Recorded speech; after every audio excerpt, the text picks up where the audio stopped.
Buenas noches, queridos licenciados. ¿Me escuchan todos? Licenciados, buenas noches. ¿Me están escuchando?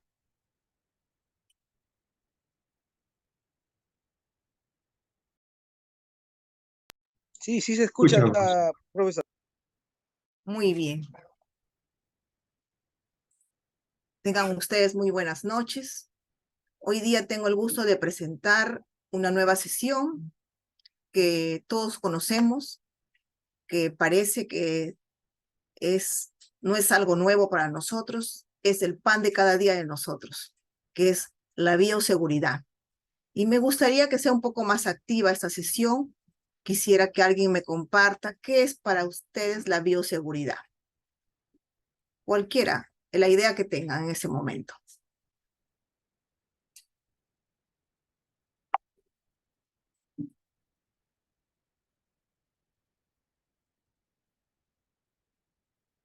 Bueno, según la Organización Mundial de la Salud, describe que la bioseguridad es el conjunto de normas y medidas que son destinadas a proteger al personal de salud frente a cualquier riesgo biológico, riesgo químico o físico a los que esté expuesto durante el desempeño de su trabajo.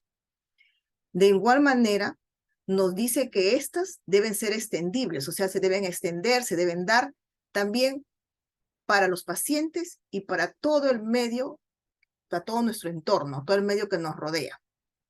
Eso es bioseguridad para lo que es la Organización Mundial de la Salud. Dentro de este contexto, nosotros hemos evaluado, se ha dado que hay 4 tipos de riesgo, lo que comentamos la semana pasada. El riesgo 1, que es el riesgo individual, y poblacional, que es escaso o nulo. Acá no hay riesgo prácticamente. En el riesgo 2, es un riesgo individual moderado y para la población es bajo. Se trata de agentes patógenos que, si bien es cierto van a provocar enfermedades a los humanos o a los animales, tienen poca probabilidad de ser un riesgo grave para el personal de laboratorio o para el medio ambiente. En el grupo de riesgo 3 vamos a encontrar al riesgo individual elevado y riesgo poblacional bajo. Puede causar algunas enfermedades graves en humanos o en animales, pero no puede propagarse de un individuo a otro, pero no suele propagarse, perdón, de un individuo a otro, y existen tratamientos eficaces para este tipo de enfermedades. En el grupo 4, que es el más riesgoso, acá se trabaja con riesgo poblacional e individual elevado. Hay agentes patógenos que provocan enfermedades graves y que se pueden transmitir fácilmente de un individuo a otro, ya sea directamente o indirectamente. Dentro de estos grupos de riesgo, también nosotros a su vez encontramos niveles de bioseguridad en el laboratorio, que también los conversamos la semana pasada, que vemos, perdón, un ratito. Discúlpenme que tengo una mascotita bien escandalosa. Me van a disculpar un segundito.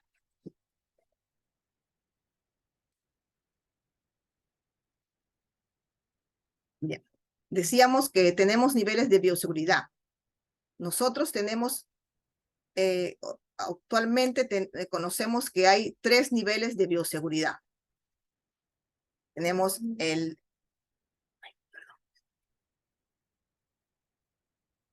el básico 1 y el básico 2. En el básico 1 están todo lo que son pequeños laboratorios que se les da a los colegios. Acá no van a necesitar, los chicos no necesitan EPP, por ejemplo, no necesitan ningún equipo de seguridad, solamente necesitan respetar algunas técnicas microbiológicas, ¿no? Apropiadas, ¿no? Como el uso de guantes, ¿no? Algo básico, digamos. Y en el básico 2, donde entran a tallar ya todos los laboratorios de nivel de atención primaria, acá sí se da diagnóstico y también se pueden hacer estudios de investigación. Acá sí tenemos que respetar las técnicas microbiológicas apropiadas, la ropa protectora adecuada y siempre mantener el riesgo biológico en todo momento. Tenemos que tener la señal de riesgo biológico, ya sea dentro del laboratorio o fuera del laboratorio, en la puerta del laboratorio. Acá se necesita la mesa de trabajo, que puede estar al descubierto, y en algunos casos, cuando ya es más extremo, requerimos una cámara de seguridad, ¿no? Biológica para posibles aerosoles. En el grupo 3 ya tenemos el de contención. Ya el de contención, acá sí también eso es para diagnóstico especial, para investigación. Acá tenemos que utilizar prácticas de nivel 2, ropa adecuada, obligatorio la cámara de bioseguridad y otros medios de contención primaria. En el grupo de contención ya 4, el de máxima contención, acá sí ya es para unidades de patógenos peligrosos. Acá sí utilizamos medidas de prácticas de nivel 3, cámara también de bioseguridad, ducha especial para poder, a la hora de salir del laboratorio, nos duchamos para eliminar cualquier patógeno y la eliminación especial de residuos. Acá tenemos una cámara de bioseguridad clase 3, trajes especiales y autoclave de doble entrada, de doble puerta, ¿no? Más aire filtrado. Eso es lo que nosotros necesitamos para que... Ahora, queridos compañeros, yo lo que quiero que en esta sesión tengamos muy claro de que nosotros tenemos que empoderarnos cada vez de lo que es el laboratorio, porque no solamente nosotros somos simples personas que vamos a trabajar como si fuéramos robots, sino que cada día nosotros tenemos que concientizarnos y darnos cuenta de que el trabajo de nosotros no es cualquier trabajo, no es una rutina más. Nosotros que tenemos que entender desde que entramos al laboratorio, nosotros tenemos que respetar la bioseguridad. Desde que ingresamos al vestíbulo, desde que recibimos la muestra del espécimen, tenemos que tener bastante cuidado. Todas esas medidas tenemos que respetarlas. Algunos nos estamos relajando porque ya trabajamos años, decimos que ya no nos vamos a contagiar, no las estamos respetando. Otra cosa, también quiero que tengamos muy claro que nosotros tenemos que empoderarnos del trabajo del laboratorio. Últimamente, yo les he contado que soy categorizadora regional de Lambayeque.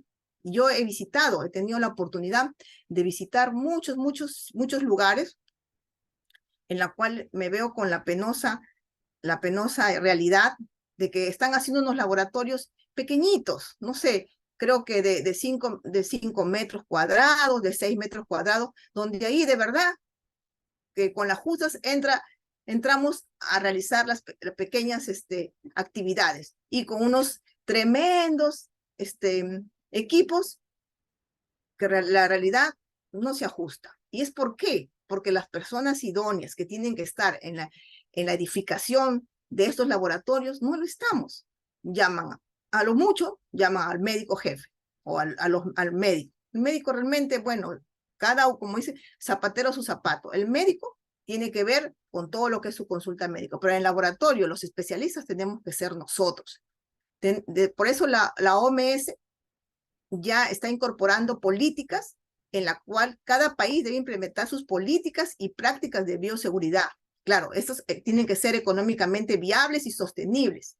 Por eso creo que nosotros somos quienes nos tenemos que empoderar y realizar labores de estar inmersos nosotros en cada decisión y en cada política que hacen para lo que es laboratorio. Tenemos que tener infraestructuras y equipamiento adecuado para nosotros. Tenemos que ya formarnos desde ahorita, desde estudiantes, desde estudiantes formarlos. Muchos de nosotros estamos en la docencia, inmersos en la docencia. Desde ahí ustedes que tienen que mentalizar a todos sus estudiantes. ¿Cómo tienen que empoderarse? El laboratorio tienen que empoderarse. No le podemos dejar ya más espacios de los que ya les hemos dejado. Ahora, todo esto, por eso yo pienso de que cada laboratorio tiene que trabajar con su propio manual de bioseguridad, de acuerdo a su realidad, de acuerdo a sus riesgos potenciales.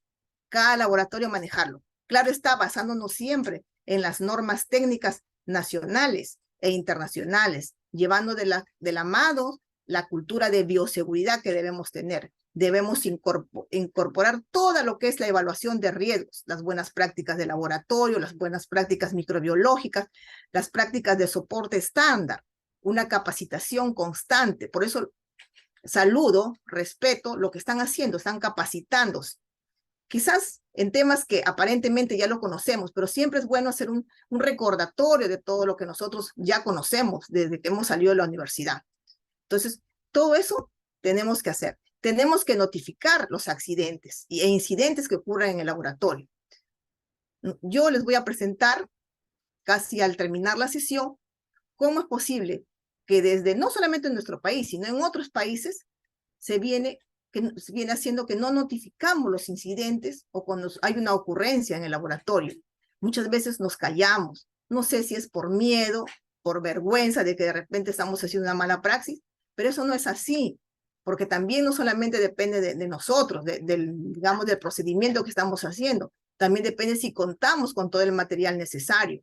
Ahora, hay por ejemplo, situaciones en que nos hemos pinchado y no lo hemos reportado, ¿no? Y eso es grave, porque un pinchazo trae muchas consecuencias, desde una enfermedad hasta la vida, inclusive, compañeros. Por eso debemos estar siempre presentes, de respetar todas nuestras normas de bioseguridad. Debemos notificar todo aquello que nos ocurre, todo aquello que involucra el trabajo, involucra a cualquier riesgo de nuestra praxis. Es importante tener en cuenta que los peligros por sí solos no representan un riesgo para los humanos o los animales, solos no. Acuérdense que cada riesgo viene asociado a las características patógenas de este agente biológico. También se tiene que tener en cuenta los procedimientos que se van a realizar con el agente biológico y el entorno que se está llevando a cabo este procedimiento. Cualquier instalación que maneje agentes biológicos tiene la obligación de realizar una evaluación de su riesgo de trabajo. Cómo se están realizando, cómo se están aplicando las medidas de control, si son apropiadas, si realmente están reduciendo los riesgos para convertirlos en riesgos aceptables. Porque he ahí que también nosotros tenemos mucho que ver en eso. Tenemos que ver, por eso les decía, que tenemos que ver que tengamos tanto el equipamiento, todo el material necesario y la infraestructura adecuada. Nosotros no podemos trabajar con cualquier infraestructura ni con cualquier equipamiento. Muchas veces, yo trabajo en MINSA, sé la realidad de MINSA y creo que también es la realidad de salud. Trabajamos con equipos obsoletos, equipos a medio andar, porque la verdad es que no están semi-operativos. Y nosotros tenemos que informar papel tras papel que ese equipo no está operativo, que está atentando contra la salud tanto de nosotros como de nuestros pacientes. Eso no lo debemos callar, siempre lo debemos reportar. Por favor, compañeros, eso que quede muy claro, muy claro. Yo cuando recién ingresé a MINSA, ingresé bastante joven y bueno, recuerdo mucho de que tuve un banco, un rodapiés, imagínense, un rodapiés que no alcanzaba a que yo pudiera hacer la lectura en el microscopio. Estuve así, creo que años, 2 años, y me acuerdo que colocaba es verdad, no es broma, unos libros, unos manuales gruesos para poder alcanzar hasta poder ver al microscopio, hasta que llegó un día Contraloría a ver otra cosa de mi establecimiento e ingresó al laboratorio y me vio y me dijo, ¿qué hacen esos libros ahí? Y le expliqué por qué no. Y la verdad es que Contraloría dejó un informe que creo que al día siguiente de pronto, magia, me compraron el taburete no adecuado. Por eso le digo, si nosotros no informamos, no estamos al tanto, lo dejamos pasar, entonces, ¿de qué nos quejamos? Pero todo eso tenemos que hacerlo respetando nuestro decálogo de bioseguridad. Tenemos que respetar siempre nuestra bioseguridad ante todo, ¿no? Entonces, eso es lo que quiero que tengan muy claro en esta jornada de trabajo.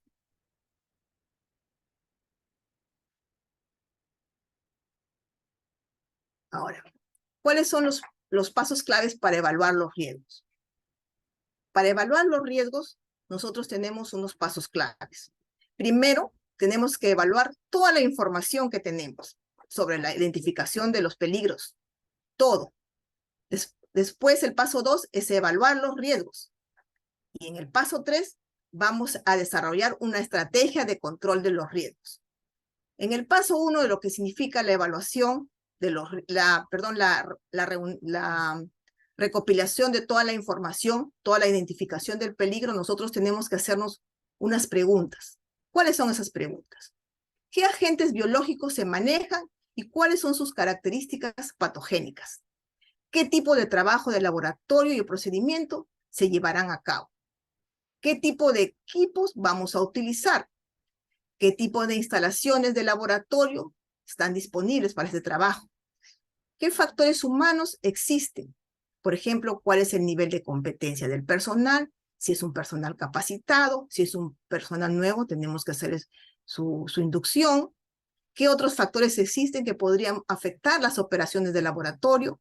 Por ejemplo, tenemos que estar atentos de todas nuestras normas legales, de todos nuestros, de la población, su cultura, todo lo que es la parte socioeconómica de nuestra población y la percepción que tienen todas nuestras autoridades, digamos, en el caso de que estuviéramos trabajando en un laboratorio local de la ciudad donde estemos trabajando, es muy importante, porque acuérdense que los políticos son los actores políticos de la población. Ellos nos van a ayudar bastante, ¿no? Hasta en lo que nos falte, hasta en material, infraestructura, ellos nos ayudan un montón. Todo, tenemos también estar, si nuestros manuales de bioseguridad, nuestras normativas y todo están de acuerdo con nuestra realidad que vivimos. En la segunda parte, en el segundo paso, evaluar los riesgos. ¿Qué podría ocurrir ante una exposición o una liberación? ¿Cuál es la probabilidad de una exposición y liberación? ¿Qué información recopilada influye más en la probabilidad de que ocurra algún riesgo? ¿Cuáles son las consecuencias de una exposición y una liberación? ¿Qué información o qué factor influyen en las consecuencias? ¿Cuál es el factor inicial global de cada actividad? Porque tenemos que ver primero el factor inicial y luego el factor residual que sale, si es aceptable o inaceptable. ¿Qué es un riesgo aceptable? ¿Qué son riesgos inaceptables? ¿Se puede controlar los riesgos inaceptables o no se debe realizar el trabajo? Porque tengan claro que cuando un riesgo sale inaceptable, ahí tenemos que desarrollar estrategias para disminuir los riesgos, pero si aún haciendo todas las estrategias, nuestro riesgo sigue saliendo inaceptable, es mejor no realizar el trabajo. En la parte 3, desarrollar una estrategia de control de riesgo. ¿Qué recursos están disponibles para las medidas de control de riesgos?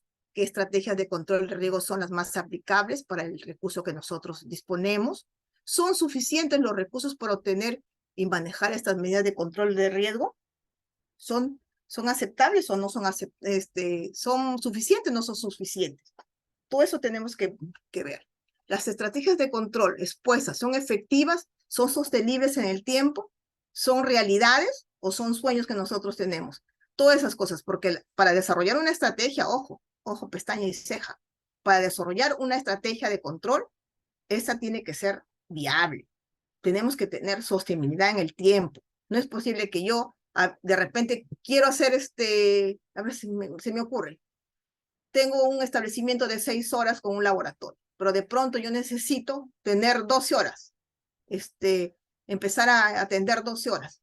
Pero señores, ¿y con qué las vamos a atender si nosotros no tenemos personal, no contamos con personal? Pero no, a mí se me ocurrió que quiero tenerla. No es que se te ocurre, tú tienes que ser realista con lo que tienes, ¿no? Si tú cuentas con el recurso humano, cuentas con el recurso económico, ahí lo puedes hacer. Entonces, todo eso se tiene que ver. No es cuestión de que uno se le ocurra hacer una cosa, no, sino que tienes que ver si es sostenible, si es viable. Después, tenemos que seleccionar e implementar medidas de control de riesgo. A ver, ¿cómo podríamos implementar o seleccionar nuestras medidas de control de riesgo? ¿Existen reglamentaciones nacionales e internacionales que requieren medidas prescritas de control de riesgo?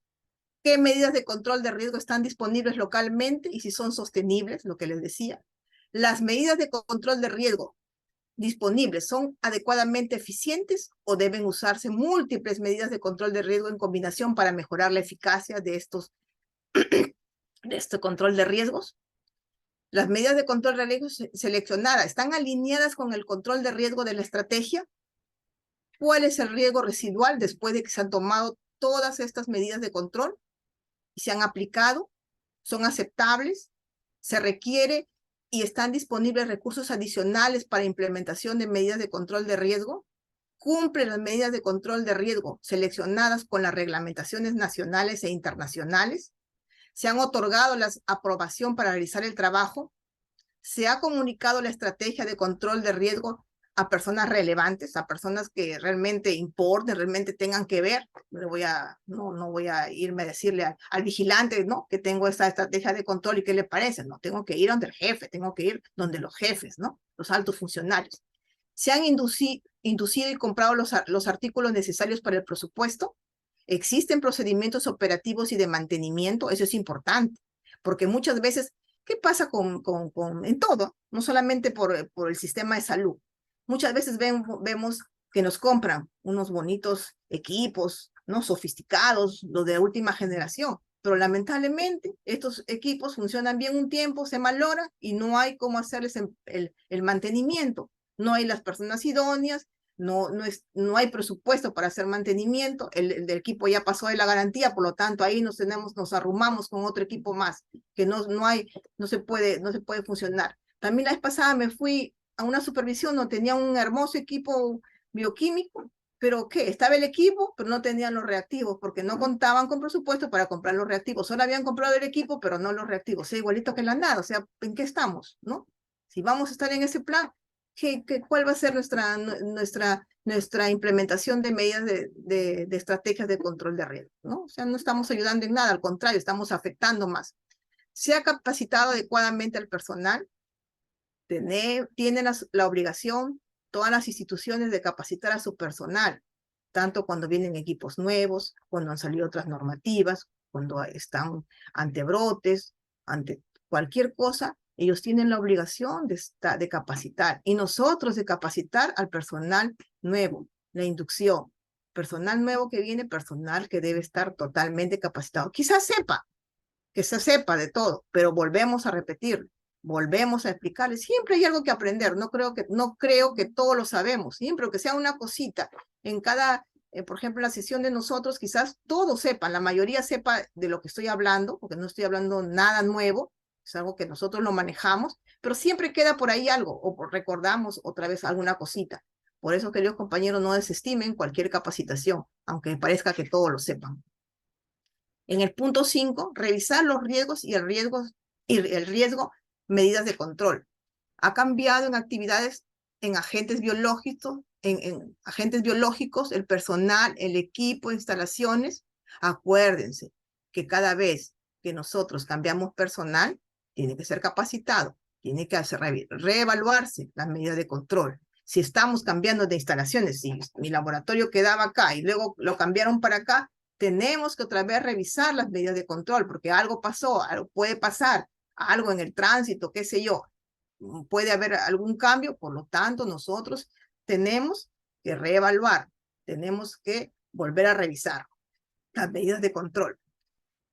Hay nuevos conocimientos disponibles sobre los agentes biológicos, tenemos que volver a reevaluar. Y los procesos, otra vez tenemos que reevaluar. Hay lección aprendida de los informes o investigaciones que inciden que debemos cambiar algunas cosas, tenemos que reevaluar. Se debe establecer una revisión periódica siempre de todo. Eso es muy importante. Cuando se utilicen nuevos agentes biológicos, existan muestras a las que se desconocen los datos detallados, que no hay la información adecuada, todo tenemos que estar nosotros constantemente revisando. Por esta razón, muchas organizaciones ahora están ofreciendo plantillas, o plantillas o listas de verificación. A ver, un momentito, voy a darle pase a una compañera.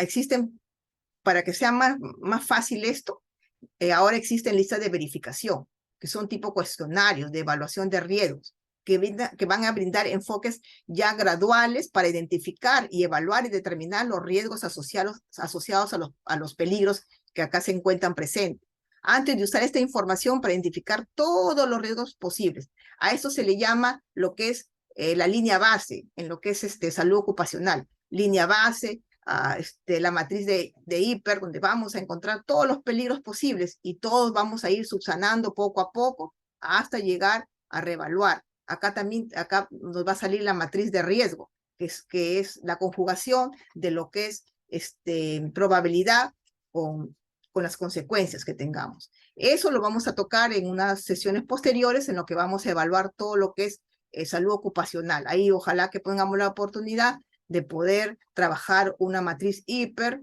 trabajar lo que es una matriz de riesgos, ¿no? Eso les prometo, voy a tratar de conseguir eso, inclusive como la construcción de esas matrices, ¿no? Entonces, todo eso tenemos que ver para lo que son los riesgos, para la evaluación de riesgos. Ahora, vamos a detallar cada uno de los pasos. La recopilación de información. Considera una amplia gama de información para evaluar con precisión los riesgos y seleccionar adecuadamente las medidas de control de riesgos necesarias para reducir los riesgos a riesgos aceptables en el laboratorio. ¿Cuáles son estas? Actividades de laboratorio planificados, todo lo que es la parte administrativa, desde la recepción del espécimen, ¿no? Desde la muestra que nos llega, todas son esas actividades, desde el uso del MOF, desde el uso de nuestro manual de bioseguridad, ¿no? De todos nuestros instructivos para cada equipo, ¿no? Todo eso son actividades propias del laboratorio. Si las actividades de laboratorio, ya sea procedimientos, equipos, sonicación, aerosolización y centrifugación, si están, cómo las hacemos, cómo son los procedimientos, todas esas son recopilación de datos. La concentración y el volumen del agente infeccioso, si es potencialmente infeccioso al manipular, sus rutas potenciales de transmisión, la dosis infecciosa y severidad del agente infeccioso, la disponibilidad o el tratamiento, si es que hubiera, estabilidad del agente en el laboratorio y en el medio extremo, susceptibilidad del personal del laboratorio, si es susceptible, si de repente ha sido vacunado o no ha sido vacunado, si es endémico en la población, ¿no? Si es endémico en la población y las frecuencias en las fallas del equipo, de los equipos, en la infraestructura y hasta en lo que es todo lo que es lo que es la electricidad. Eso también es importante, ¿no? Siempre tenemos que ser muy cautelosos para cada cosa que hacemos. Información con agentes biológicos nuevos o desconocidos. Se debe tener en cuenta la siguiente información cuando trabajamos con agentes biológicos nuevos o que no los conocemos. En fin, creo que para todo lo que es agentes, nosotros tenemos que tener muy bien claro estos datos. Se debe tener en cuenta lo siguiente. Datos generales del paciente que se le tomó la muestra.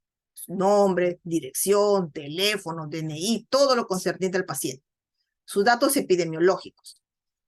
Su dirección, si viajó, no viajó, si está grave, sus signos y sus síntomas, sus posibles brotes, si vino de algún sitio, si viajó a algún sitio y esa es zona endémica, tenemos que ver, ¿no? Si es o no, y la fecha probable de todo el inicio de sus síntomas, los datos de la muestra.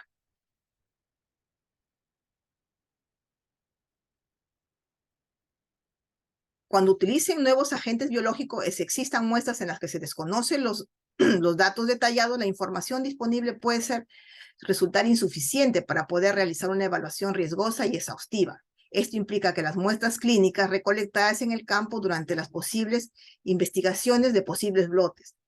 Es muy sensato siempre tener un enfoque muy cauteloso, ya que cada muestra la debemos tratar como potencialmente infecciosos. Eso también lo sabemos, es una doctrina para nosotros. Toda muestra que nosotros recibimos para nosotros es potencialmente infecciosa. Eso lo tenemos claro, eso lo sabemos todos los que somos salud.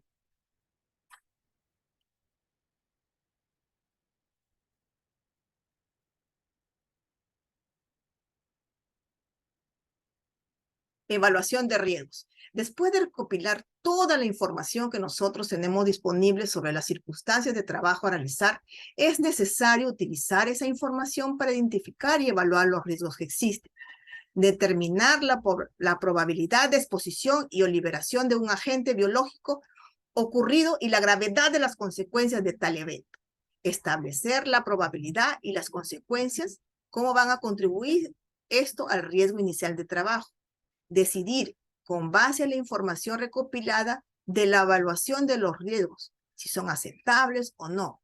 Esta decisión no solamente tiene que tomarse, tiene que justificarse, aceptarse y documentarse. Tiene que quedar en documento si verdaderamente es aceptable esto, ¿no? Si se convirtió en aceptable. Después de evaluar los riesgos, y si tenemos riesgos con evaluación no aceptables, tenemos que pasar al siguiente paso, que es la estrategia de control de riesgo adecuada, salvo que se decida no realizar el trabajo, como ya les había comentado. Determinar la probabilidad y las consecuencias.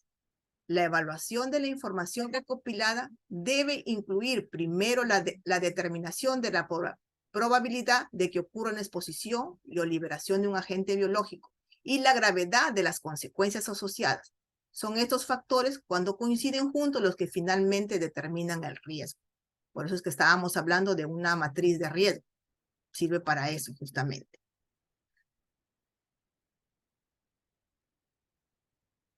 Y acuérdense que no solamente el riesgo solo, digamos, solito el agente no implica, ¿cómo se llama? Un riesgo.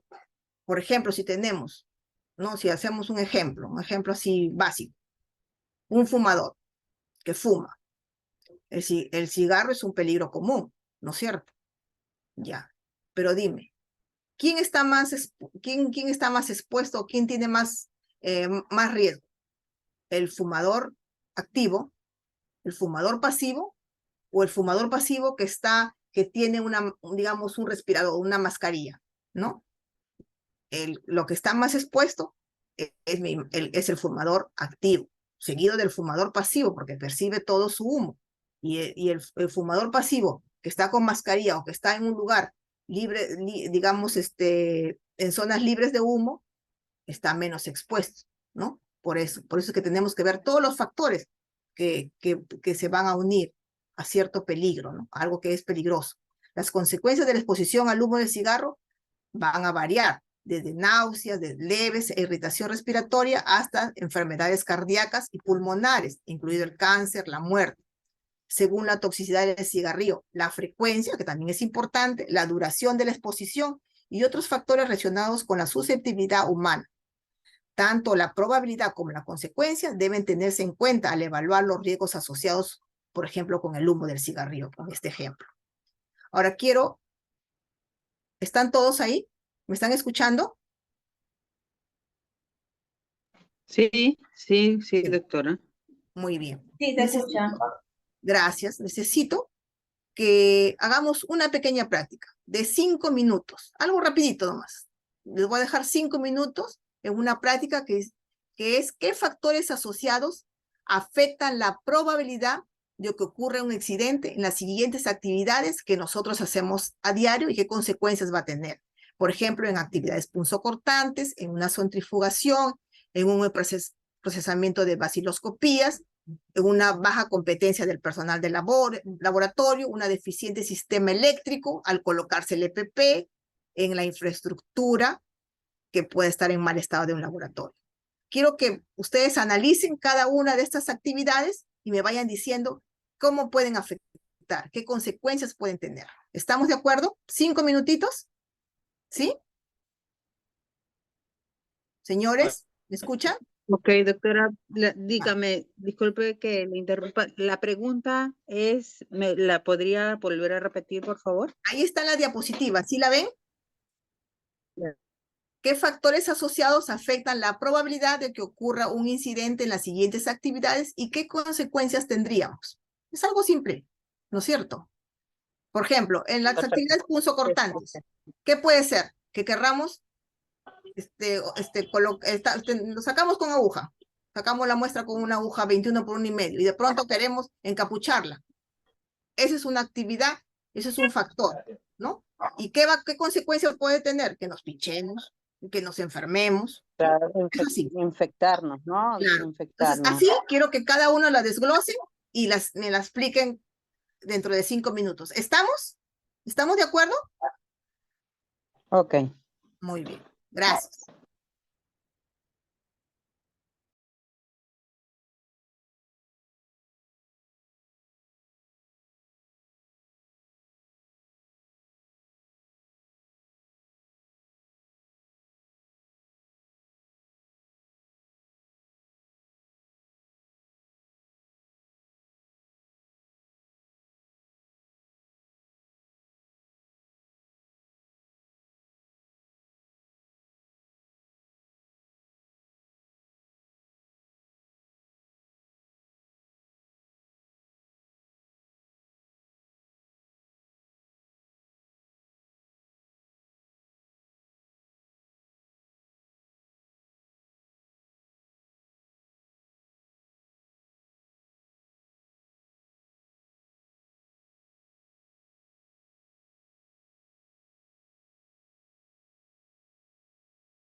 A ver, creo que ya ha sido tiempo más que suficiente para poder revisar estos, estos incidentes, ¿no? Estos factores, estos incidentes, las posibles, estas actividades en las cuales puede haber incidentes. ¿Alguien que me ayude? Así, vamos conversando, como conversamos. Caterine, Sí, hola. sí, A sí, ver, es Caterine. claro. Sí. Bueno, por decir, ¿no? Una enfermera se encuentra normalmente en contacto directo y continuo con objetos punzocortantes, ¿no? Los cuales eh, son considerados por la OMS con la capacidad de penetrar o cortar un tejido, ¿no? Facilitando, ¿qué cosa? Una infección. Dentro de este grupo se encuentran las agujas, bisturís, cuchillas desechables, ¿no? Que al tener contacto con la sangre son un riesgo de exposición a agentes patógenos, ¿no? Transmitidos por los fluidos, Claro. sangre y por lesiones causadas por instrumentos quirúrgicos cortantes, ¿no? Por lo cual es de suma importancia la aplicación correcta de las medidas de bioseguridad, ¿no? Por el profesional de enfermería, ¿no? A fin de realizar acciones en la cual se previene la salud de esta enfermera, ¿no? Se podría decir, ¿no? Eh, ¿qué, para definir, ¿no? Los objetos punzocortantes, como toda lesión percutánea, ¿no? Generada por un objeto cortopunzante que conlleva un riesgo de infección patógena transmitido por sangre, asimismo se define como objeto cortopunzante a todo objeto con capacidad de pinchar, cortar, penetrar tejidos, ¿no? ¿Y a qué se expone o qué nos podemos exponer? A enfermedades como la hepatitis B, la hepatitis C, el VIH, tuberculosis, sífilis, malaria, herpes simple, el ébola, ¿no? Y un Gonorrea sinnúmero, y un cutánea, sinnúmero, y un ¿no? sinnúmero. Etcétera, etcétera, etcétera, Muy ¿no? bien, Esa es Caterine. mi acotación. Ya, Caterine, ¿qué Gracias. eres? Disculpa. Sí. ¿Qué ¿Perdón? profesión tienes? ¿Qué? ¿Qué profesión Soy tienes? soy docente de educación inicial Ah, y qué bueno. primaria. Ah, qué bueno, y qué bueno que has accedido a este diplomado. En la Sí, centrifugación, sí. ya generalmente esto es eh, una pregunta para los laboratoristas. ¿Hay algún laboratorista, algún tecnólogo, un biólogo? ¿No hay ninguno? Bueno, la semana pasada tuvimos a Williams, creo, y a Carolina, que hoy día no están. Bueno, ellos sí son laboratoristas. En la centrifugación tenemos que tener cuidado porque tenemos que hacerlo, digamos, con cuidado a la hora de destapar la centrífuga, porque ahí vamos a encontrar que vamos a encontrar la formación de aerosoles, muy peligroso. En el procesamiento de baciloscopías también es la formación de aerosoles. ¿Qué consecuencias van a traer la infección con el Mycobacterium tuberculosis? Cuando hay baja competencia del personal, Caterine, ¿qué podríamos tener? A ver, ¿me ayudas ahí? dígame. Ay, se Cuando me tenemos fue baja mi nieta. competencia del Dígame. personal, cuando tenemos baja competencia del personal, ¿qué puede pasar? Yo ya les había dicho más antes. Baja competencia. No estuve en la clase pasada, recién es mi primera clase. ¿Qué pasa? Que ahí podemos tener bastantes errores, porque hay un personal que no es capacitado. Personal, cuando no tiene las competencias, las habilidades no propias de un profesional, pues ahí estamos mal. Ahí ¿qué cosa ahí tenemos que hacer? Tenemos que capacitar, inducir al personal nuevo y, ¿no? Lo que ya les había dicho más antes. Bueno, tenemos un deficiente sistema eléctrico. Al manipular los equipos, ¿qué puede pasar? Puede pasar de que Se malogran, ¿no? se malogran los Se equipos, malogran. eh, Es por hay eso errores. que cuando, perdón que le interrumpa, es por eso que cuando uno dona sangre, la sangre al centrifugarla es normal de repente, ¿no? Pero plaquetas, cuando se tiene que hacer con cuidado, porque esas máquinas cuestan mucho, ¿no? Ujú. Esas máquinas para sacar las plaquetas, ya que si se malogra una, me explicaron cuando fui con mi hijo para donar plaquetas, si la aguja se puede, si las venas son muy delgadas, las plaquetas no pasan, pueden malograr la aguja y así también malogra toda lo que es Sí, la máquina, ¿no? y también nos Sí, pueden dar entonces, falsos positivos, falsos negativos en los resultados. Con una máquina malograda no sabemos, se claro, descalibra todo. En laboratorio hay que tener bastante cuidado en eso. exacto, Al colocarse el exacto. EPP, ¿qué pasaría al colocarse el EPP? También podríamos tener, si lo colocamos mal o si nos quitamos el EPP mal, ahí vamos a tener también bastantes consecuencias. Por ejemplo, lo que ha pasado a muchos de nuestros compañeros, nuestros colegas en la época de COVID, disculpe que me esté airando, pero hace un calor terrible acá en el norte. Al colocarse el EPP, ellos, algunos no sabían colocarse. La verdad es que, ¿para qué vamos a mentirnos? Muchos de nosotros no hemos utilizado el EPP antes de la pandemia, no utilizábamos. Es más, no había lo que hay ahora, que hay los mandilones descartables, la chaqueta y pantalón descartable. No, en ese tiempo no había. Yo me acuerdo que había unos cuantos mandilones. El COVID a nosotros nos encontró atados de pies y manos, ¿no? Entonces, por eso hubo todo ese problema en la pandemia. Entonces, al sacarse el EPP también tenemos problemas porque no sabemos cómo sacarlos, no sabemos ni sacarnos bien los guantes. Ahora, por eso es que ahora se han reforzado las prácticas, ¿no? De la utilización del EPP. Yo más adelante vamos a hablar sobre los EPP y hay un video muy bonito que me gustaría que lo vieran, muy interesante, muy educativo. Cuando hay una infraestructura en mal estado, también afecta a las actividades. También pueden ocurrir muchos incidentes, ¿no? Desde las grietas, desde las uniones que estén mal en el laboratorio, van a afectar en las tareas del laboratorio. Bueno, muy bien, Caterine, muy bien, han hecho su práctica. Ahora, ¿qué otros factores podríamos encontrar? Podríamos encontrar una dosis infecciosa. La dosis infecciosa puede ser, está asociada también, ¿por qué? Porque puede ser una dosis infecciosa muy baja, no es, hay un peligro, pero es mínimo. Pero, ¿qué pasa si un patógeno está en dosis infecciosa muy alta? ¿Qué pasaría? Estamos más expuestos, hay más peligro. Cuando hay una alta comunicabilidad del agente infeccioso, también, o sea, es más rápido de transmitir, tiene más poder de infección. Cuando es alta gravedad y mortalidad, también. Disponibilidad de profilaxis eficaz o de un tratamiento. A veces hay profilaxis, a veces no hay. Eso es lo que pasó en COVID. En COVID nosotros no teníamos tratamiento, no sabíamos cómo enfrentar a esta enfermedad. La falta de endemicidad, o sea, que viene una enfermedad exótica o una enfermedad desconocida. Nosotros no sabemos cómo vamos a enfrentarla.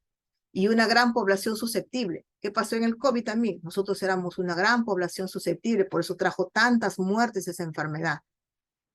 Nos destrozó, y más un sistema de salud que colapsó terriblemente porque no estábamos preparados. Es para nosotros, nuestro sistema de salud, hay que reconocerlo, es bastante deficiente, tanto MINSA de salud, fuerzas policiales, nosotros, nuestro sistema de salud son deficientes. No tenemos buena infraestructura, no contamos con un equipamiento adecuado, falta de recursos humanos. Todas esas cosas hacen que seamos más susceptibles a cualquier enfermedad. Lo que pasó con COVID, que trajo muchas muertes a nuestro país, ¿no? Entonces, todo eso tendríamos que evaluarlo, ¿no? Después, vamos a tener acá, ¿cómo establecer un riesgo aceptable? Es importante reconocer que nunca habrá un riesgo cero, nunca, porque desde que nosotros empezamos el trabajo tenemos un riesgo, que es el riesgo inicial.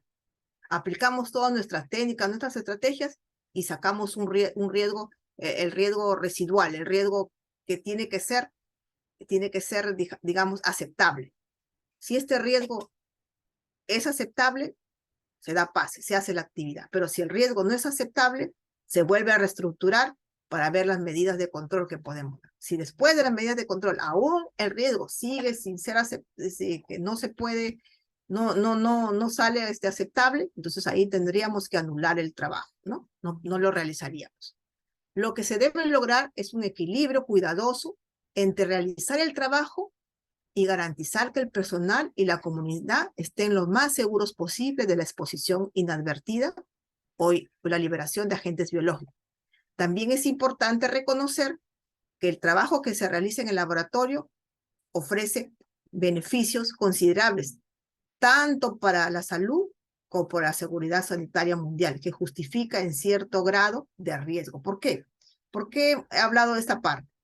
Porque nosotros, si bien es cierto, laboratorio es un lugar donde nosotros nos cuidamos, nos debemos de cuidar bastante, ¿no? Tenemos que estar siempre muy atentos, tanto que somos una población bastante expuesta, pero también tenemos cómo cuidarnos. Si nosotros seguimos al pie de la letra todas nuestras normas, nosotros estamos garantizando la seguridad sanitaria tanto de nosotros como del entorno.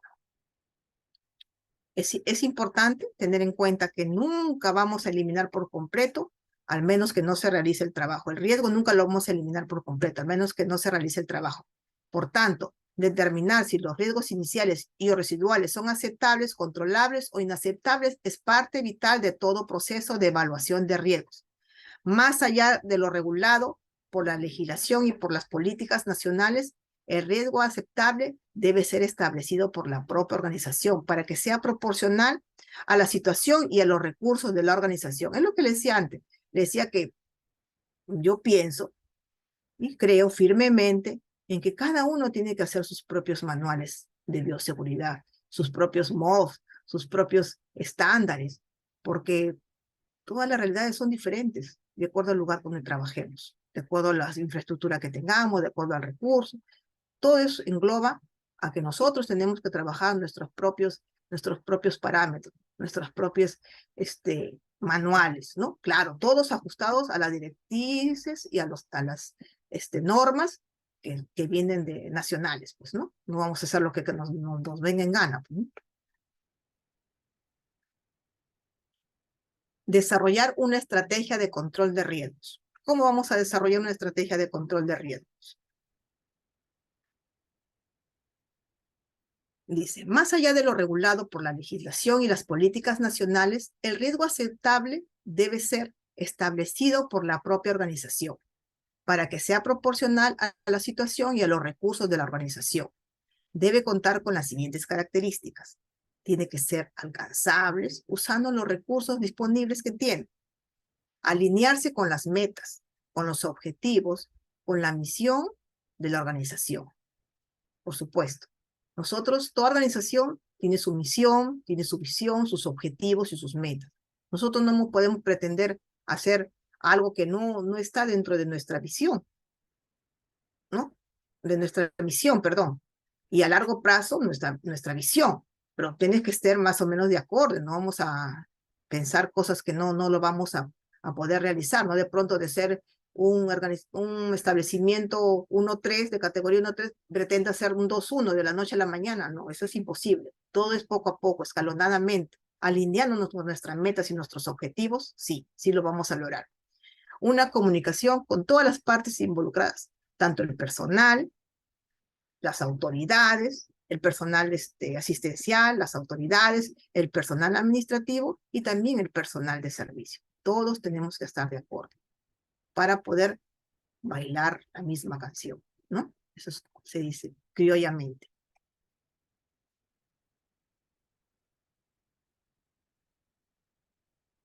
Estrategia de control de riesgos. Por ejemplo, acá tenemos unos ejemplos. En la eliminación, ¿cómo podemos mejorar? Un ejemplo de estrategia. Podemos hacerlo utilizando un agente biológico inactivo o utilizar un sustituto inofensivo. ¿Cómo podemos hacer la reducción y sustitución? ¿Cómo? Reducir el riesgo, sustituir un agente biológico atenuado o menos infeccioso, reducir el volumen o el título del agente que se está utilizando, cambiar de procedimiento, por ejemplo, hacer un PCR, una cadena de polimerasa en un cultivo, nos va a reducir bastante el riesgo. Aislando el peligro. Si la eliminación y la reducción puede no ser posible, particularmente en un entorno clínico, por lo tanto deben aislarse el agente biológico, o sea, ser un dispositivo de contención primaria. O sea, siempre nosotros debemos tener nuestra contención. Eso es. De protección, proteger al personal y al medio ambiente, usar controles de ingeniería, por ejemplo, todo lo que es todas las medidas de bioseguridad, todo lo que son todos los manuales de nuestros equipamientos son parte de nuestro control de ingeniería, el usar el EPP, los equipos de protección personal, vacunar al personal, es otra estrategia. En el cumplimiento, controlar con los controles administrativos y una gestión eficaz del programa de bioseguridad, como son las prácticas, las buenas prácticas de microbiológicas, una buena comunicación de peligros, siempre teniendo, por ejemplo, como la comunicación de peligros, teniendo nuestros afiches donde señalen riesgo biológico, riesgo de, por ejemplo, de radiación, riesgos químicos, ¿no? Siempre está nuestra señalización, nuestra señaleta siempre. Una formación adecuada, una capacitación adecuada, los procedimientos estratégicos tenemos también que ser adecuados y una cultura de seguridad en todo momento. Es bien establecida la seguridad en cada establecimiento de salud. A ver, acá vamos a evaluar actividades frecuentes y su control de riesgo. Por ejemplo, cuando nosotros trabajamos una reacción en cadena de polimerasa de muestra de esputo, un PCR en esputo, inactivado. Ojo, este es inactivado. Este es un riesgo inicial, es un riesgo muy bajo. ¿Qué medidas se van a tomar? Los requisitos básicos, uso de guantes, ¿no? El uso del EPP básico, y su riesgo residual va a ser muy bajo. Cuando hacemos la preparación de este espécimen de esputo, el riesgo inicial va a ser bajo. Con sus medidas de control, sus medidas de requisitos básicos, ese también va a salir un riesgo residual bajo. Cuando preparamos medios de cultivos en medios sólidos para pruebas de sensibilidad de antibióticos, ahí sí vamos a trabajar con cepas patógenas. Por lo tanto, el riesgo inicial, como son en pequeñas cantidades, va a ser medio. Acá vamos a tener que utilizar las medidas de control reforzadas. Por ejemplo, el uso del respirador, KN95, ¿no? Ahí vamos a utilizar. Ahí el riesgo va a salir bajo. Cultivo en pequeñas cantidades para caracterización de cepas, ¿no? Para poder saber qué cepas son, incluyendo las resistencias a los antibióticos. Ahí vamos a trabajar con cepas resistentes. Ahí sí el riesgo va a ser más alto, probablemente o moderado, y vamos a utilizar también las medidas de control reforzadas, cabina de bioseguridad obligatoria y también sus requisitos básicos, que es obligatorio también, porque a partir de acá todo es obligatorio los requisitos básicos, y va a haber un riesgo residual medio a bajo. En cultivos en grandes cantidades, ahí sí tenemos un riesgo alto, al inicial, riesgo alto.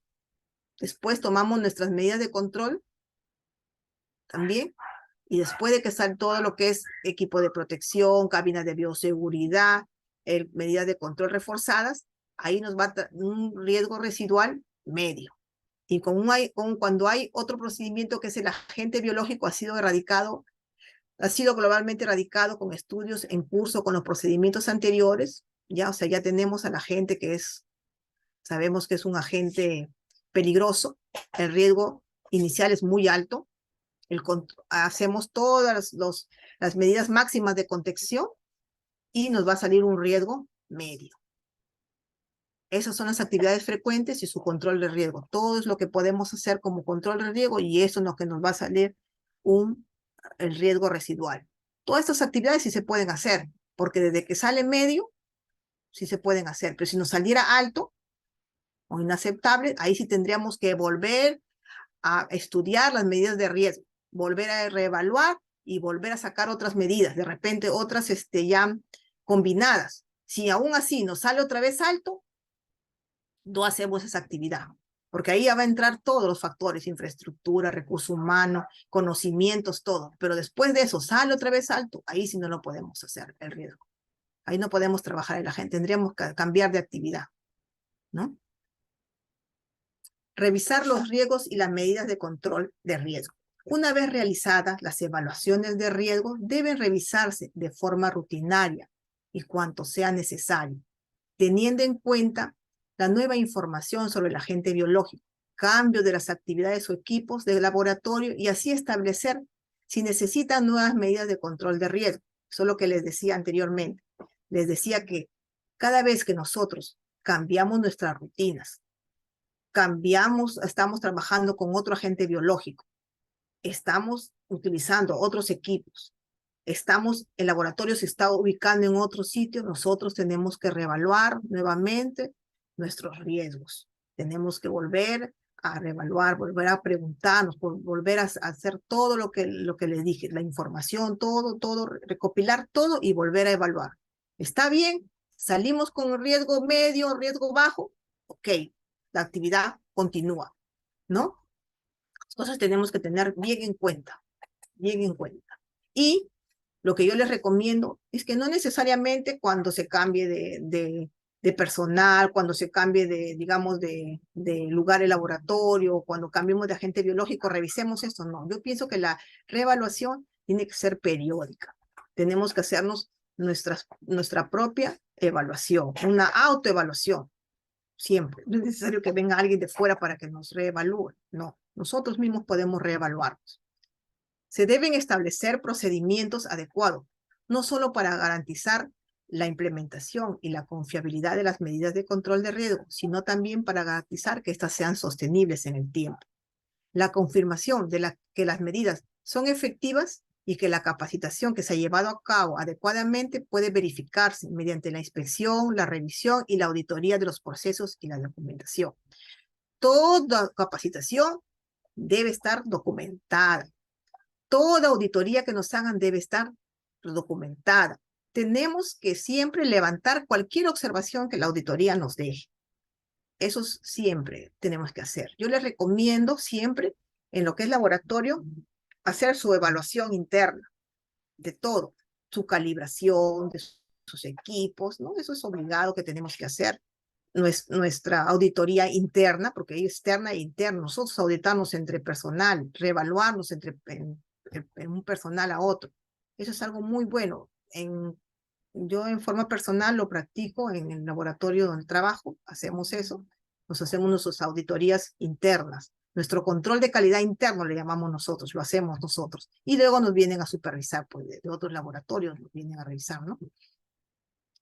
También otra cosa que tenemos que hacer es la revisión cuidadosa de infecciones, de incidentes, también tenemos que hacer asociados. Si hay un derrame, ¿qué pasaría si hubiera un derrame, digamos, en el laboratorio? Un derrame, vamos a llamarle pequeño. ¿Qué haremos? Ahí, ¿qué hacemos? Ahí tenemos que notificarlo. ¿Qué haríamos?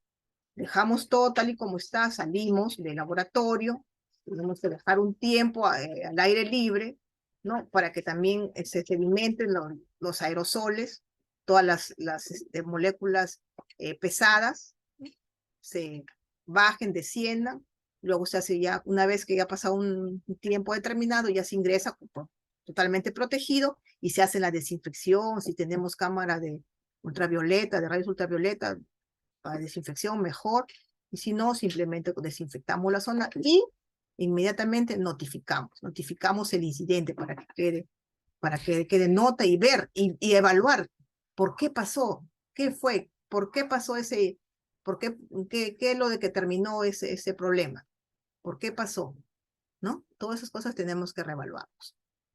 Actividades o efectos que afectan al riesgo, por lo tanto, necesitan una reevaluación periódica, lo que les había comentado. Cambios en los agentes biológicos, cambios del personal, cambios en los procedimientos y en las prácticas, cambio en los equipos de laboratorio, cambios en reglamentos internacionales, nacionales y regionales. Por ejemplo, nosotros ahorita teníamos la 3ª edición hasta el año 2020 de lo que es el manual de bioseguridad. Ahora contamos con un manual de 4ª edición, desde el nuevo, que ha salido a fines del 2020, ¿no? El que justo estamos revisando ahorita. Introducción de nuevas tecnologías, ¿no? Que siempre estamos a la vanguardia, cambiando de tecnologías, por lo tanto tenemos que estar siempre nosotros también a la vanguardia. Por eso es importante las capacitaciones. La reubicación del laboratorio, la innovación, se ha cambiado, se ha ampliado, se ha arreglado, qué sé yo. También hay que revisar los riesgos nuevamente. Un accidente, un incidente, una infección en el laboratorio, cualquier evento que sea de daño potencial, tiene que haber una reevaluación. La identificación e implementación de acciones correctivas, eso que le decía que cuando llega una auditoría y nos pone observaciones, nosotros tenemos que levantar todas esas acciones correctivas y tenemos que reevaluarlas nuevamente. Y los comentarios de nuestros usuarios, es muy importante tener un buzón de sugerencias en el laboratorio para ver qué es lo que les parece a ellos, cómo estamos trabajando, en qué podemos cambiar, qué podemos mejorar. Eso también es importante, aunque algunos no le den la importancia que es. Sí, sí es importante reevaluar nuestras tareas, cómo estamos mejorando. Acuérdese que siempre que cambian las actividades, el personal, los procesos y la tecnología del laboratorio también cambia el riesgo. Por lo tanto, tenemos que estar siempre atentos de cómo nos reevaluamos. Ante todas estas actividades que ya les he nombrado, nosotros tenemos que reevaluarnos, hacer una reevaluación, porque creo que todo establecimiento tiene su comité de bioseguridad. Son ellos los que nos reevalúan. Pero si nosotros también nos hacemos, es mucho mejor, ¿no? ¿Quién más que nosotros para autocriticarnos? Ahora vamos a empezar ya lo que son las mejores prácticas de laboratorio. Ese es el Padre Nuestro de cada día.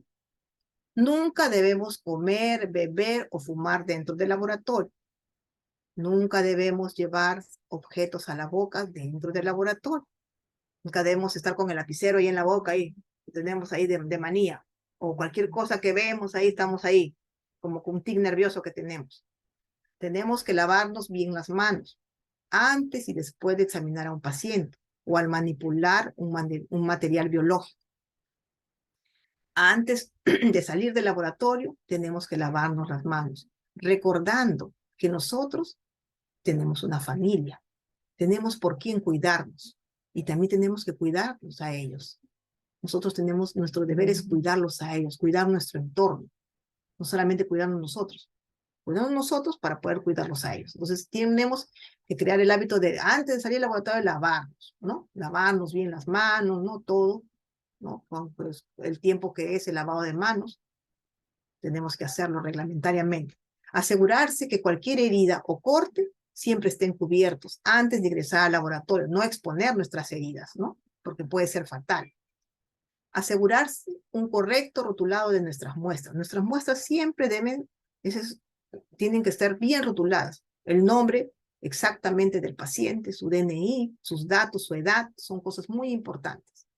Tanto de agentes biológicos como los agentes químicos, cuando tenemos colorantes, reactivos, todo que está rotulado, con la fecha que lo hemos abierto, con la fecha que va de caducidad, todas esas cosas tienen que estar bien rotuladas, bien señalizados. Proteja los documentos escritos de la contaminación. ¿Qué pasa? Muchas veces nos han traído una orina, ha pasado, nos pasa cada día, creo, a todos. Nos trae la solicitud del examen junto ahí a la muestra de orina, a la muestra de esputo ahí, pero yo cuando me pasa eso, realmente no lo recibo. Creo que a todos nos pasa lo mismo. Y por eso es que debemos tener un área estrictamente que sea administrativa para pasar toda nuestra documentación. No pueden estar enterrados los documentos con las muestras y todo. Yo he visto laboratorios en que todo ahí es un desorden completo. Y nosotros como laboratoristas tenemos la obligación de tener todo ordenado. El laboratorista limpia sus mesas de trabajo al llegar al trabajo y limpia sus mesas de trabajo al salir del trabajo y deja todas las cosas en orden, todo como debe de ser. Si no somos ordenados, no estamos garantizando una atención de calidad. Unos resultados que sean confiables. Eso ténganlo por seguro. Asegúrese, antes de ingresar al laboratorio, asegúrese de tener todos sus insumos y sus materiales completos para sus tareas. No va a ser que entren al laboratorio, se pongan su EPP, vayan, ay, que me falta esto, vuelvo a salir, vuelvo a contaminar por allá, contamino mi traje, contamino acá, y ahí eso todo es una contaminación cruzada de todo lo que hacemos. No, pues, ustedes ya tienen que tener todos sus suministros, todos sus materiales completos. Ahora que la nueva modalidad es de que nosotros ya no tenemos el material como antes, que lo teníamos ahí en almacén, ¿no? Ahora, o sea, almacenado en el laboratorio, no, ahora lo tienen en almacenes externos, donde tenemos que sacar la rúbrica de lo que es material de escritorio, en el rubro de lo que es material de limpieza, en el rubro de lo que es todo lo que son insumos propiamente del laboratorio. Ahora se sacan, ¿no? Es su petitorio y se saca, ¿no? Pero por eso tienen que asegurarse antes de que empiecen la tarea de tener, por ejemplo, que termine el turno, tiene que darse cuenta de para el siguiente turno si lo tiene completo o no, para que le pueda avisar y puedan pedir con tiempo todos sus insumos. Mantener su lugar de trabajo limpio y ordenado. No utilizar joyas, no utilizar auriculares, son efectos distractorios y efectos de contaminación. Realice su trabajo con cuidado y sin prisa. Siempre tenemos que tener nuestras pausas, nuestros momentos. No podemos, el laboratorista no puede andar como loco de acá para allá, correteando de acá, por más que la gente te apure, por más que la gente quiera estar ahí, que te dice, señorita, avance, señorita, mueva las manos. No, no, no, ustedes, oídos sordos, ustedes tienen que trabajar sin prisas, con mucho cuidado. Eso ténganlo también muy en cuenta, queridos compañeros. Procedimientos técnicos. Estos procedimientos, cuando se ejecutan correctamente, permiten que el trabajo se realice de una manera que minimice la probabilidad de contaminación cruzada. Los siguientes procedimientos ayudan a evitar que ocurran ciertos incidentes de bioseguridad. Por ejemplo, inhalaciones de agentes biológicos. Por eso es que siempre, cuando vamos a hacer algo que se van a inhalar vapores, como coloraciones, por ejemplo, la coloración Ciel-Nielsen, ¿no? Cuando vamos a emitir vapores, ¿no? Vamos a evitar inhalar. ¿Cómo lo evitamos? Utilizando nuestras mascarillas, ¿no? Las mascarillas adecuadas en el procedimiento que vamos a realizar. Evitar la ingestión de agentes biológicos y el contacto con piel y ojos. ¿Cómo hacemos esto? ¿Cómo evitamos la ingestión? No vamos a comer en el laboratorio, señores, no vamos a ingerir nada de bebidas ni de comidas en el laboratorio. Y he visto laboratorios en que comen, que toman su agüita, toman su refresco, su gaseosa, se ponen a tomar como si estuviéramos en... Yo he visto, me he dado cuenta, yo he supervisado varios laboratorios. Y el contacto con piel y ojos, ¿cómo lo vamos a impedir? Usando nuestro visor, usando nuestras gafas, ¿no? Y también nuestros respiradores, ¿no? Evitar inyecciones de agentes biológicos, lo que nos decía Caterine, ¿no? Lo que es cuando hacemos las actividades punzocortantes, eso tenemos que evitarlo, tenemos que ayudarnos. Nuestros contenedores de material punzocortante tienen que ser de plástico o de metal, tienen que ser fuertes, consistentes. La prevención de la dispensación de agentes biológicos, eso también es muy importante. ¿Cómo vamos a evitar inhalar? Inhalar agentes biológicos, no van a expulsar con fuerza. También otra cosa que me estaba olvidando era que, por ejemplo, ¿cómo hacemos inhalaciones de agentes biológicos? ¿Cómo formamos aerosoles?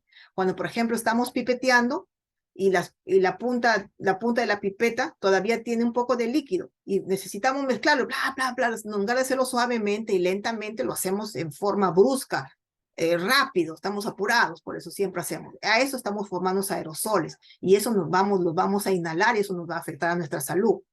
Cuando siempre necesiten mezclar algo, tienen que hacerlo lento y suave.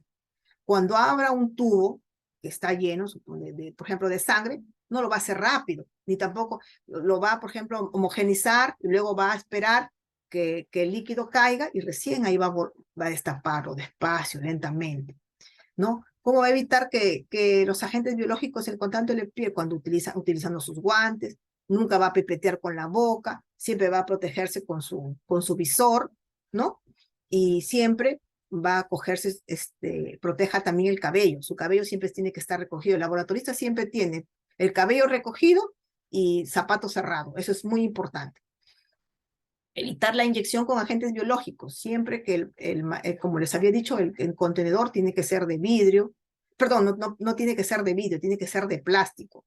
Y cuando utilice tijeras, que sean tijeras de punta roma, que no sean esas filudas. Nunca vuelva a tapar las jeringas o las agujas, no. Por eso es que hay recipientes o contenedores para punzocortantes, especialmente. Y esas cajas de bioseguridad que nosotros tenemos, no las vaya a llenar, por más que no haya cajas, eso no es su problema, ustedes hacen su requerimiento. No vayan a llenar hasta lo último, no, esas cajas solo se llenan a 3/4 de la caja y se sellan, bien selladas, y se entregan para su tratamiento, ¿no? Esas son cosas que tienen que tener muy en cuenta, ¿no? Y las muestras y los cultivos siempre tienen que desecharse en recipientes a prueba de fugas, con tapas debidamente aseguradas, que sean irrompibles, ¿no? Los desechos siempre deben estar etiquetados, desechos altamente peligrosos, desechos comunes, ¿no? Todos los desechos tienen que estar, desechos radioactivos, desechos químicos, todo tiene que estar rotulado, ¿no? Los contamines siempre las mesas de trabajo, antes y después del trabajo. Y a ojo, también con eso de la descontaminación, pero tiene que ser de un desinfectante adecuado. No vaya a ser que tenga mesas de trabajo de metal y estemos utilizando líquidos que van a corroer esas mesas de trabajo. Todo eso tenemos que tener presente. No es hacer por hacer las cosas. Tenemos que tener mucho cuidado cuando trabajamos. Competencia e información de profesional. El personal de laboratorio debe ser competente y consciente de la seguridad. Eso es lo que les decía. Siempre tenemos que tener conciencia de lo que hacemos. Saber reconocer y controlar los riesgos del laboratorio. Prevenir las infecciones asociadas al laboratorio o cualquier incidente. Conocer las buenas prácticas microbiológicas que todos conocemos. Conocer nuestros manuales, nuestras directrices, nuestros procedimientos, todo lo que es concerniente a bioseguridad, nosotros tenemos que tenerlo bien presente. El diseño de las instalaciones. El diseño de las instalaciones tienen que ser amplias, fáciles de limpieza, buena iluminación, tiene que ser un lavamanos con sistema de manos libres. No podemos tener el de rosca, no, tenemos que tener un sistema de manos libres para que poder girarlo con codos, o si no, jalamos un pedazo de papel toalla, le envolvemos la mano y cerramos los lavamanos. El acceso al laboratorio tiene que ser restringido y con la etiqueta o con el símbolo internacional de riesgo biológico. No vamos a entrar a todo el mundo al laboratorio, entra, todos vienen a conversar, se van, vienen, entran, salen. No, no es así. El laboratorio siempre es un acceso restringido, ténganlo bien presente. ¿Cuál es el tamaño que debe tener un laboratorio? No el laboratorio, sino, digamos, cada ambiente, más o menos debe ser de 12 metros cuadrados. La toma de muestra más o menos debe ser de 5 metros cuadrados. Entre 10 y 12 debe ser cada. Y la toma de muestra debe ser de 5 metros cuadrados. El vestuario, la zona de vestuario también debe ser de 5 metros cuadrados. Las paredes, pisos y mesas de trabajo debe ser lisos, de fácil limpieza, resistente a desinfectantes químicos que se puedan usar en el laboratorio. La iluminación debe ser adecuada, la luz del día debe ser efectiva, o sea, para ahorrar energía también, ¿no? Y también debe contar con luces de emergencia, ¿no? Que a la hora de salir, ¿no? No sea que las luces estén por allá y nosotros vamos a salir por acá, no, tienen que ser de acuerdo a nuestro pase, las luces de emergencia. La ventilación del laboratorio debe evitarse los flujos de aire turbulentos, ¿no? Que formen aerosoles, no. Los sistemas de calefacción y refrigeración deben ser de flujos de aire que no comprometan la seguridad del trabajo del laboratorio. Diseño de las instalaciones. Debe contar con una instalación para alimentos, lo que les decía, que nunca podemos comer dentro del laboratorio, debemos tener un ambiente para necesariamente fuera, lógicamente fuera del laboratorio, una zona para nuestros refrigerios, para nuestras bebidas, porque también somos humanos y también comemos y también tomamos agua, y para también nuestros vestidores, nuestro vestíbulo, para los artículos personales, tengan que estar fuera del laboratorio, y tenemos que tener ahí para depositarlos. Tenemos que tener instalaciones para comer y beber fuera del laboratorio. Tenemos que también tener la gestión de residuos sólidos, que ahora creo que están contratando compañías que van a los establecimientos y son ellas las que se encargan de llevar los residuos sólidos, por supuesto bien etiquetados, bien rotulados, ¿no? Tenemos que tener duchas contra incendio dentro del laboratorio, tenemos que tener una instalación para primeros auxilios que sea de fácil acceso, no estamos por acá en el laboratorio y nuestra primeros auxilios está por allá, no tiene que estar dentro en una zona donde estén, ¿no? De acuerdo a los incidentes, los incidentes más usuales. Tenemos que tener suministro de electricidad seguros, eso es lo que les decía, ¿no? Que estén en buen estado, que estén bien. Ahora vamos a hablar de la recepción de nuestras muestras. La recepción de nuestras muestras, cuando no se empacan adecuadamente, pueden presentar un riesgo grave para la seguridad del personal. Las sustancias recibidas del laboratorio deben estar bien empaquetadas adecuadamente. El personal que recepciona las muestras debe ser un personal capacitado, personal que sepa lo que va a hacer ante algún derrame que pueda suceder, ante un imprevisto. Los recipientes tienen que ser que eviten fugas de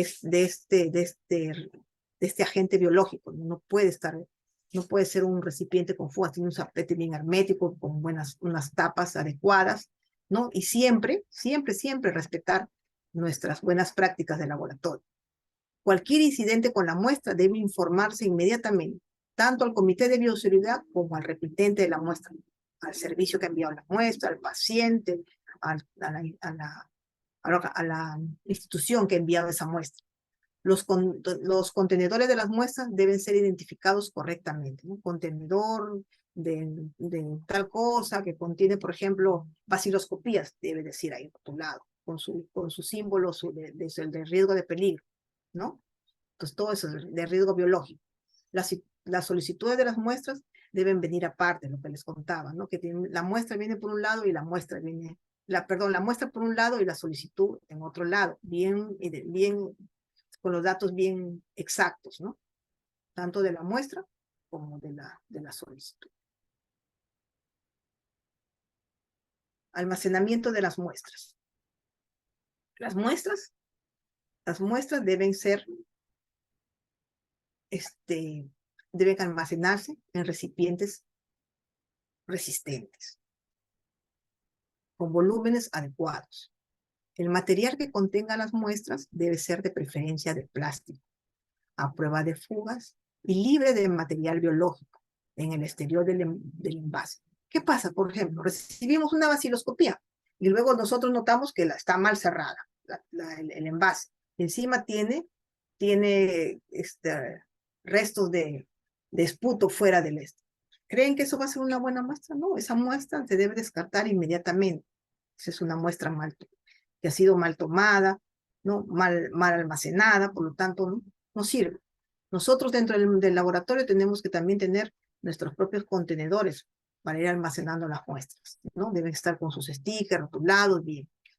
Cuando se manipulen cualquier muestra, nosotros tenemos que tener el EPP bien puesto en todo momento.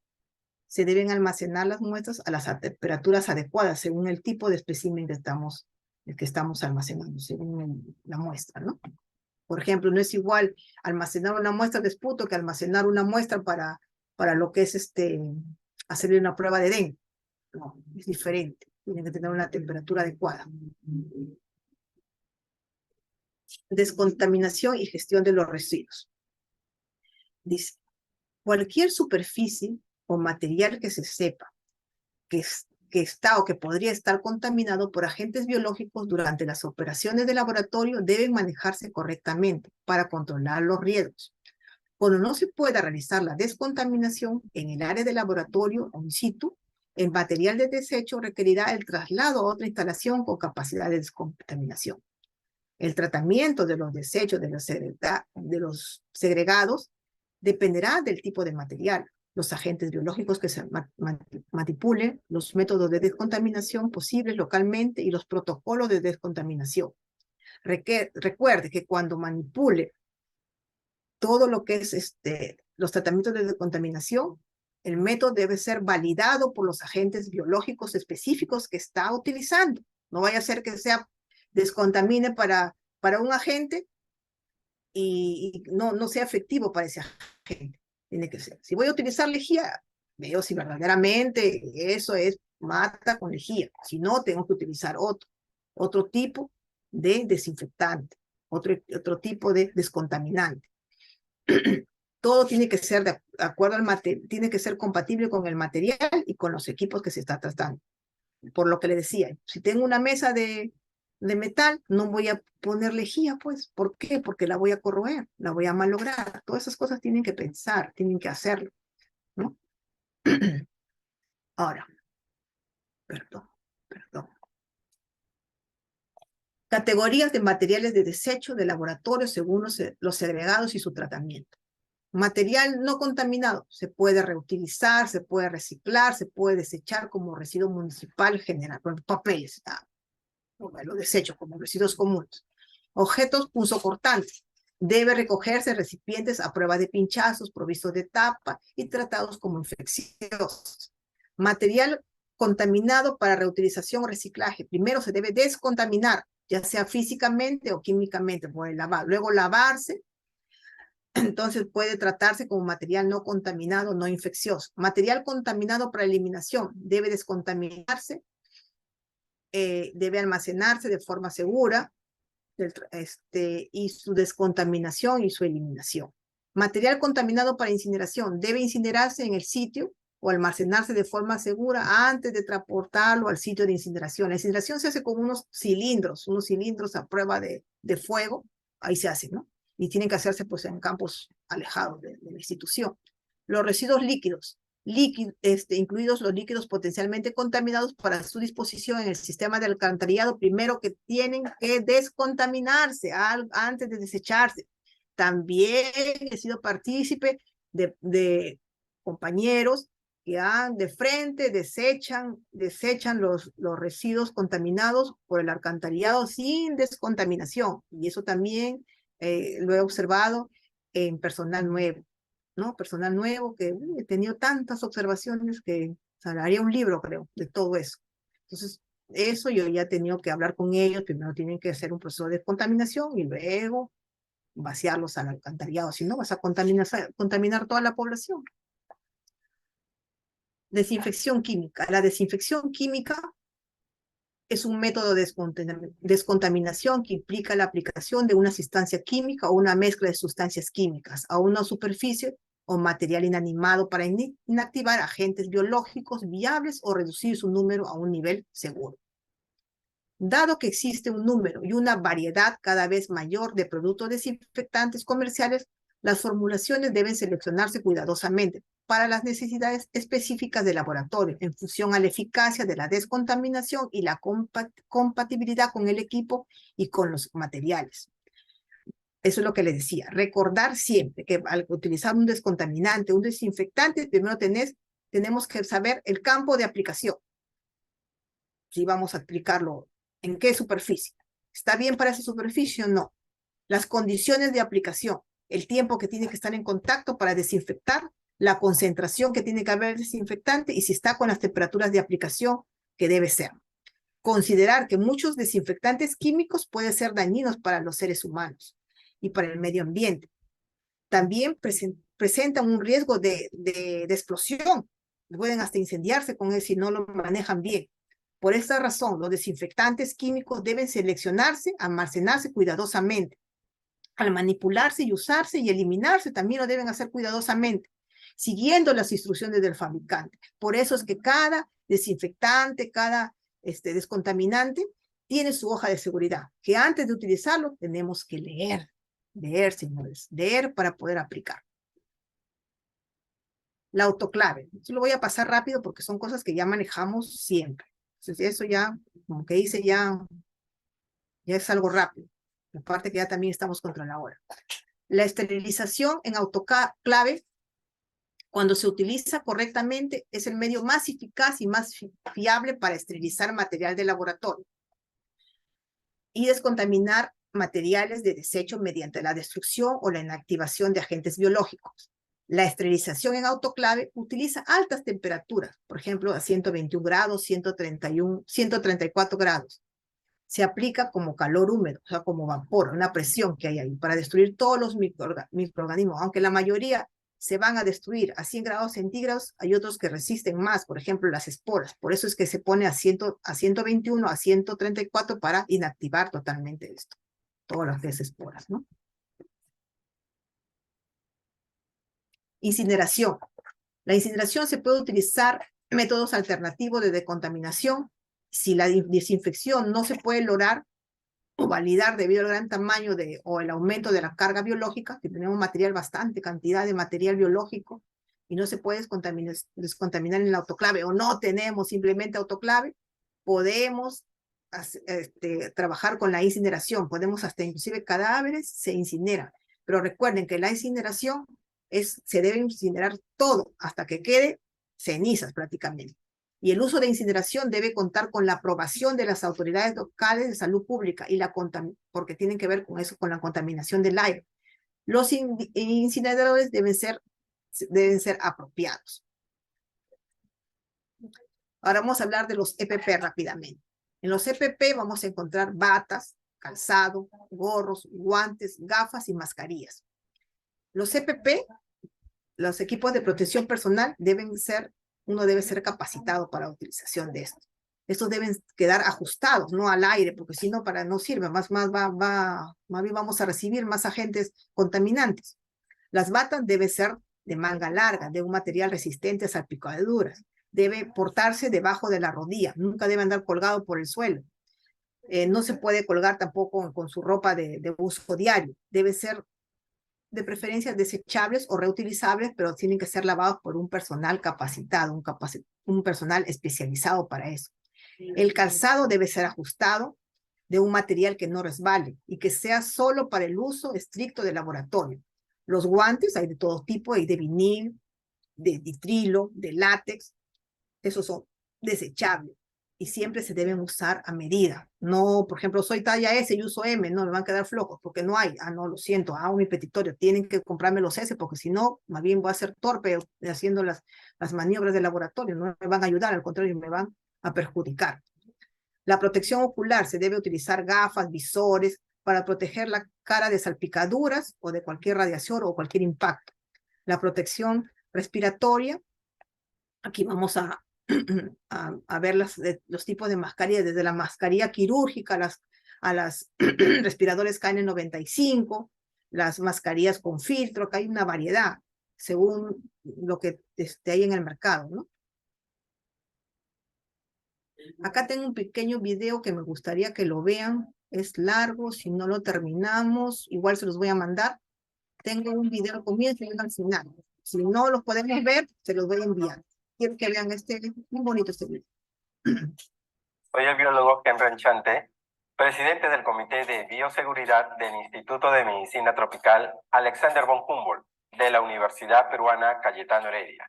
El propósito de este video es instruirlos en la manera correcta de colocación y retiro del equipo de protección personal. Todo personal de salud debe usar zapatos cerrados. En el caso de las mujeres, sujetar el cabello, y en los hombres no deben tener barba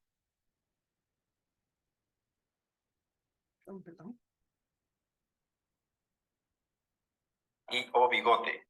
Retirar anillos, pulseras, relojes, collares, aretes, etc. Guardar equipos personales tipo celular, audífonos, photocheck, estetoscopio, llaves, billetera y monedero en una bolsa completamente sellada. Empezaremos por revisar el equipo que nos proporciona: respirador N95, guantes, lentes, cubre cabello, cubre zapatos, chaqueta y pantalón, mandilón. Idealmente deberíamos hacer este procedimiento en pares y supervisarnos mutuamente para asegurar la máxima protección. Colocación del equipo de protección personal. Iniciamos con el lavado de manos, según los lineamientos de la Organización Mundial de la Salud.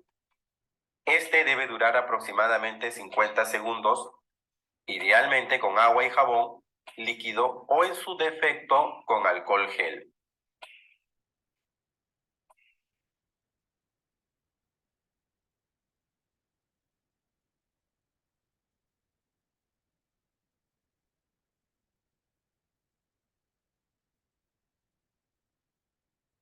Seguidamente nos colocamos los cubrezapatos, los cuales deben cubrir todo el zapato hasta la parte inferior del pantalón para no dejar área expuesta. Posteriormente, procederemos a colocarnos el mandilón. Idealmente, este procedimiento debe realizarse con la ayuda de un colaborador, el cual deberá amarrar las tiras en la parte posterior, empezando por la parte superior y asegurándose que no quede suelto.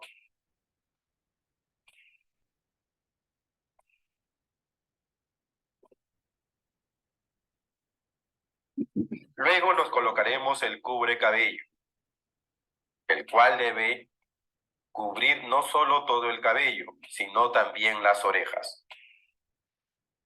Ahora nos colocaremos el respirador N95. Cuando lo realice por primera vez, deberá colocar la cara frontal del respirador en la palma de la mano, permitiendo que las ligas cuelguen libremente. A continuación, lo colocamos sobre el rostro, cubriendo el tabique nasal hasta la parte inferior del mentón. Luego se pasa la liga superior, la cual debe quedar por encima de la oreja, y luego la liga inferior, que debe quedar por debajo de la oreja al nivel de la nuca. Para culminar este proceso, con la ayuda de la yema de los dedos índice y medio de cada mano, ajustaremos la banda de metal ubicado a nivel del tabique nasal, empezando por el centro y terminando hacia afuera. Para comprobar que el sellado del respirador es el correcto, podemos realizar uno de estos dos procedimientos. Primero, inhalamos y comprobamos que no ingrese aire. Segundo, exhalamos y comprobamos que no salga aire. Seguidamente nos colocamos los lentes, para lo cual los sujetamos por la región frontal con una mano y con la otra mano pasamos la liga a la parte posterior de la cabeza, verificando que queden bien ajustadas contra la cara y que no se deslice por la nariz. Para los usuarios de lentes de montura, se recomienda usar pantalla facial o careta facial.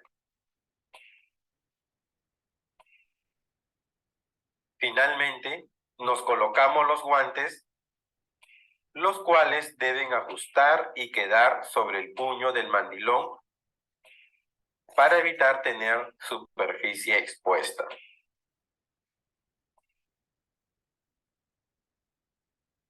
Y así quedamos protegidos y podemos empezar a trabajar. Retiro del equipo de protección personal. La idea es empezar con el elemento más contaminado. Empezaremos retirándonos los guantes. Para ello, primero sujetamos en pinza a nivel de esta región de la mano y con un movimiento suave deslizamos el guante hacia afuera hasta retirarlo completamente. Con la mano que aún tiene el guante, lo enrollamos en el puño. Con la mano libre, introducimos los dedos por debajo del guante, para evitar que la parte externa contaminada toque nuestra piel. Una vez retirado, lo eliminamos en el tacho con bolsa roja. Luego procedemos a lavarnos las manos. Posteriormente nos retiramos los cubrezapatos, igualmente introduciendo los dedos por debajo y retirándolos sin tocar la superficie externa.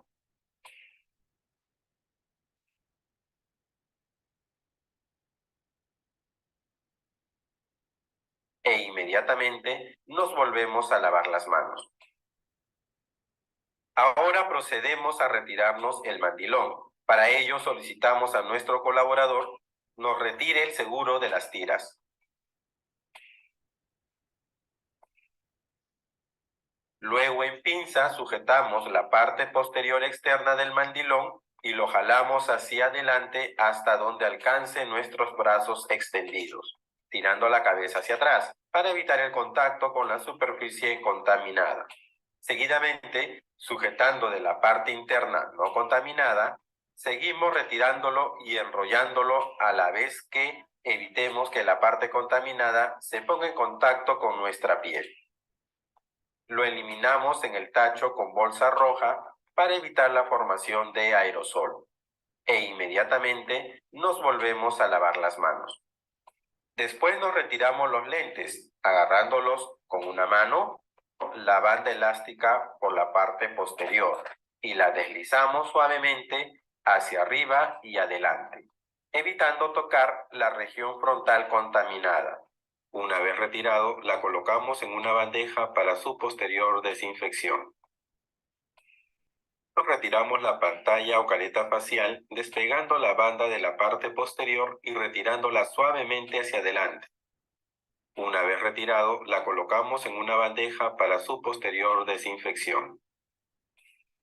E inmediatamente nos volvemos a lavar las manos. Posteriormente, pasaremos a retirarnos el respirador y para ello en la región posterior de la cabeza juntamos ambas ligas, empezando de la liga inferior y las tiramos suavemente hacia arriba y adelante, con movimientos suaves y evitando tocar la superficie externa. Una vez retirado, lo eliminamos en el tacho con bolsa roja. Recordar que el respirador solo será reutilizado si es que no ha sido contaminado con fluidos. Deberán ser almacenados en una bolsa o sobre de papel y al reutilizarlo solo lo sujetamos por las ligas y evitamos tocar la región frontal. Seguidamente volvemos a lavarnos las manos. Casi para terminar, nos retiramos el cubrecabello, para lo cual se sujeta de la región posterior y se desliza suavemente hacia adelante. Finalmente, nos lavamos las manos bajo la técnica recomendada. Y es así como se debe realizar el correcto retiro del equipo de protección personal. Recordemos que todo el proceso de retiro del equipo de protección personal se debe llevar a cabo con movimientos delicados para evitar la formación de aerosoles que condicionan la contaminación del ambiente y a nosotros mismos con el virus causante del COVID-19.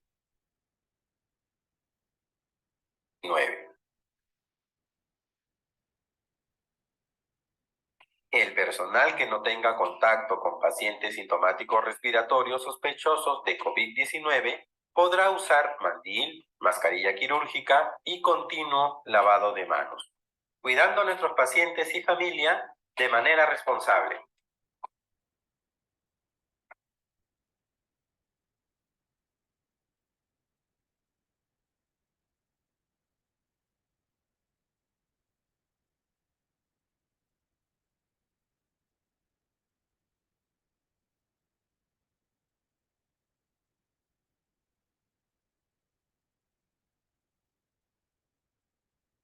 Ahora continuamos con los equipos de laboratorio propiamente dicho. Para que el equipo reduzca los riesgos de manera efectiva, la gerencia del laboratorio debe asegurarse que se proporcione suficiente espacio para su uso. Es lo que le decía, que últimamente están haciendo unos espacios de 5 metros cuadrados, con las cosas ingresa un operador y semejantes equipos para un espacio tan reducido. Se debe disponer de un presupuesto adecuado para la operación, el mantenimiento del equipo, incluido el equipo incorporado en el diseño de la instalación, que debe ir acompañado de especificaciones que describan sus características de seguridad. Todo el personal que opere o mantenga una limpieza de equipo debe estar debidamente capacitado y capaz de demostrar su competencia. Respuestas ante emergencias o ante incidentes. Incluso cuando se realiza un trabajo de bajo riesgo y se siguen todos los requisitos básicos de bioseguridad, aún pueden ocurrir incidentes. Para reducir la probabilidad de exposición o liberación de un agente biológico o para reducir las consecuencias de tales incidentes, se debe desarrollar un plan de contingencia que proporcione todos los SOP, o sea, todos los procedimientos operativos estándares específicos a seguir en posibles escenarios de emergencia, que se aplique al trabajo y al entorno local. El personal debe recibir una capacitación sobre estos procedimientos y recibir capacitaciones periódicas de actualización para mantener la competencia del mismo. Respuestas ante derrames biológicos. Los kits para derrames, incluido el desinfectante, deben ser de fácil acceso para el personal, dependiendo del tamaño, ubicación, concentración y volumen del derrame. Puede ser necesario diferentes protocolos. Por ejemplo, si se produce un gran derrame con gran formación de aerosoles y de gran patogenicidad, se debe desalojar el lugar. Las personas expuestas pasar una evaluación médica, esperar un tiempo necesario para que los aerosoles sean arrastrados y las partículas grandes se asienten. Luego se ingresa a desinfectar con trajes especiales y se informa al Comité de Bioseguridad. Y nos quedan 2 minutos nada más. Transferencias y transporte. Las transferencias o el transporte de sustancias infecciosas dentro o entre laboratorios siempre se debe realizar de manera que minimice las posibles caídas, los derrames o las colisiones o eventos similares. El transporte de sustancias infecciosas pueden estar sujetos a diversas regulaciones nacionales e internacionales, dependiendo del origen y del destino y del modo que se va a utilizar. Transferencias dentro del laboratorio. Se toman las siguientes medidas. Utilice envases sellados o con tapa rosca. Utilícese bandejas o cajas profundas a prueba de fugas y de material liso para fácil lavado. Si se transporta gradías, viales o tubos, de preferencia lo realiza dentro de un coche para que el transporte sea más estable y para evitar tropiezos o caídas. Asegúrese que los coches sean estables y que tengan barandas a los costados o costados elevados para que las muestras no sufran ninguna caída por los costados. Transferencia dentro de un mismo edificio. Deben estar bien rotuladas las muestras. Asimismo, el contenedor debe ser señalado como riesgo biológico. La persona que lo transporta debe ser capacitada y saber qué hacer ante un derrame. Debe contar con el kit antiderrame. Tiene que ser transportado en contenedores rígidos, lisos, los tubos de tapa rosca y dentro de bolsas selladas herméticamente. Este es un ejemplo de contenedores. Son tipo coolers. Pueden ser así o pueden ser así, depende de la muestra. Transportes fuera de sitio. Este tipo de transporte está regulado por una serie de normas y protocolos, tanto nacionales como internacionales. Deben estar involucrados el personal de salud, tan involucrado el personal de salud como también público en general, todos los que atienden en las agencias.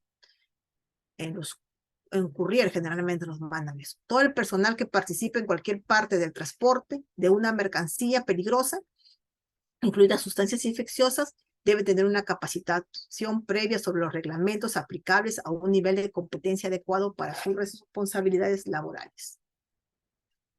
Acá está, por ejemplo, este es un embalaje primario, ¿no? Es un tubo con tapa rosca donde ingresa la muestra. Acá, después puede ser acá, también puede tener en este contenedor y después colocarle papel absorbente, ¿no? Para evitar cualquier derrame. Este es un embalaje secundario. Acá también es un recipiente, el recipiente que va a llevar la muestra. Y acá está la bolsa hermética sellada, ¿no? Y acá, perdón, acá tenemos la tercera capa del embalaje. Acá ya tiene que ser con su caja y aquí ya ingresa la caja al contenedor ya. Este es por ejemplo, este es para viajes nacionales o internacionales. Acá está la muestra, acá está el material absorbente para absorber ante posible derrame, cualquier líquido. Un envase secundario que es a prueba de fugas, tiene que ser totalmente hermético. Acá esta es una caja de Thermopor, ¿no?